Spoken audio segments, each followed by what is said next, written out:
여러분, 하나님께서 피조한 자녀들에게 줄 수 있는, 당신께서 줄 수 있는 모든 것을 준 그것의 결과가 바로 너가 피조물인 것을 알아라. 그것을 알려주는 것이 선악과 나무 열매라는 것입니다. 하나님께서 선악과를 먹지 말라고 한 그 이유는 피조물인 인간으로 하여금 너 그거 먹고 죄 지으면 죽는 거야, 이걸 가르치기 위한 것이 아니라, 하나님 나라의 관점에서 그것을 보면 피조물인 인간으로 하여금 하나님처럼 살 수 있도록 하는 사랑의 극치의 표현이라는 것입니다. 아멘.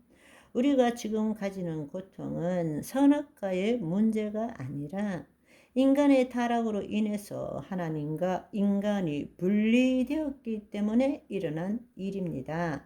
선악과 때문에 우리가 고통을 받는 것이 아니라는 이야기예요. 선악과는 정말 하나님께서 피조물인 그 자녀에게 줄 수 있는 최고의 것을 준 징표라는 것입니다. 이것을 여러분들이 알았으면 좋겠습니다. 하나님이 우리가 죄 지을 줄 알면서 일부러 선악과 만들어 놓고 죄 짓고 난 다음에 우리가 고통받도록 그렇게 하기 위해서 한 것이 아니라는 것입니다. 그것은 인간의 관점에서, 언약 신학의 관점에서 인간 중심으로 생각하니까 그것밖에 안 되는 거예요. 그러나 하나님의 창조 목적의 관점에서 보면 선악과는 우리에게 준 가장 놀랍고 아름다운 선물이라는 것입니다. 아멘.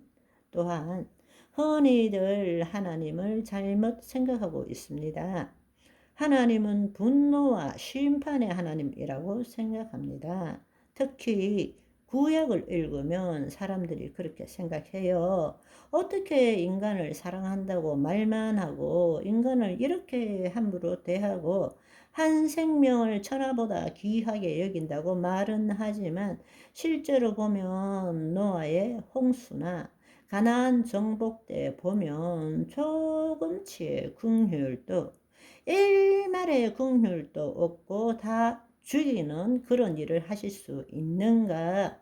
이건 너무나 이율 배반적이다. 나는 그 하나님을 믿을 수도 없고 나는 하나님을 이해할 수도 없다. 그래서 어떤 사람은 예수님은 믿겠는데 하나님은 못 믿겠다, 두려워서 못 믿겠다, 이렇게 말하는 사람도 있습니다.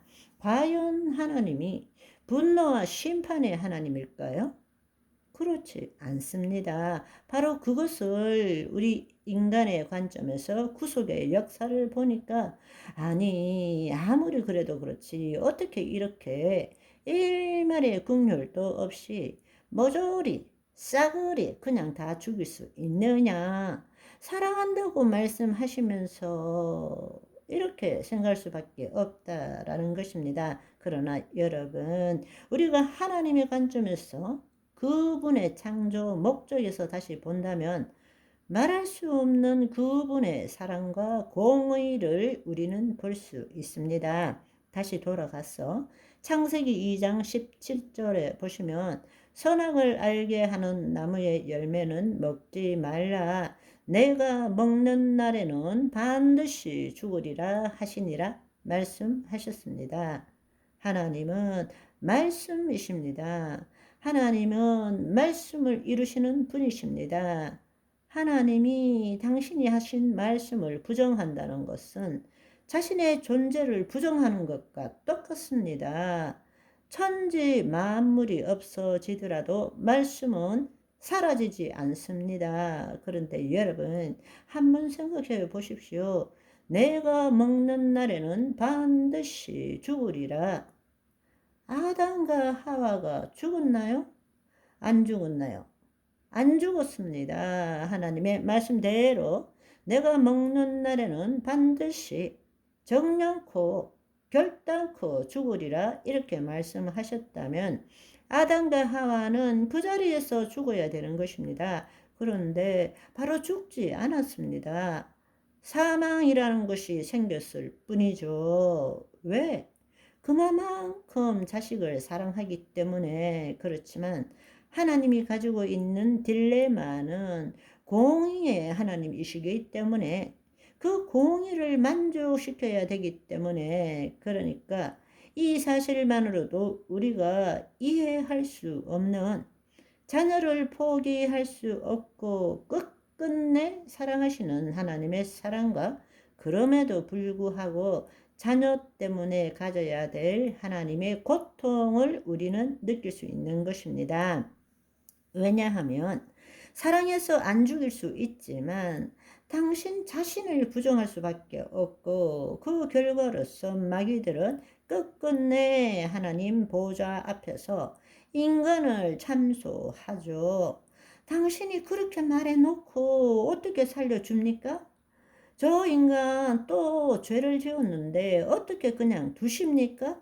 계속 참소했던 거죠. 그러나 하나님께서는 아담과 하와를 죽이는 대신에 그 일이 일어나게 한 마귀와 땅을 저주하셨습니다. 그리고 아담과 하와 대신에 동물의 죽음을 통해서 가죽 옷을 입힘으로 죄를 덮어준 것입니다.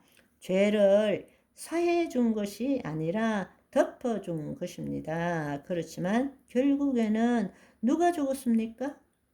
하나님 당신이 죽으신 거예요. 그 말씀을, 그 공의를 이루시기 위해서 결국에는 당신 아들을 이 땅에 보내셨어. 성자 하나님이 죽으신 것입니다. 그런데도 하나님이 분노와 심판의 하나님이라고 말할 수 있겠습니까? 그 분은 사랑의 하나님이십니다. 자식을 죽이지 않고 당신 스스로가 죽음으로 자식을 살린 것입니다. 그래서 로마서 5장 8절에는 우리가 아직 죄인 되었을 때 그리스도께서 우리를 위하여 죽으심으로 하나님께서 우리에 대한 자기의 사랑을 확정하셨느니라, 그렇게 말씀하시는 것입니다. 아멘. 오늘은 여기까지. 바이바이.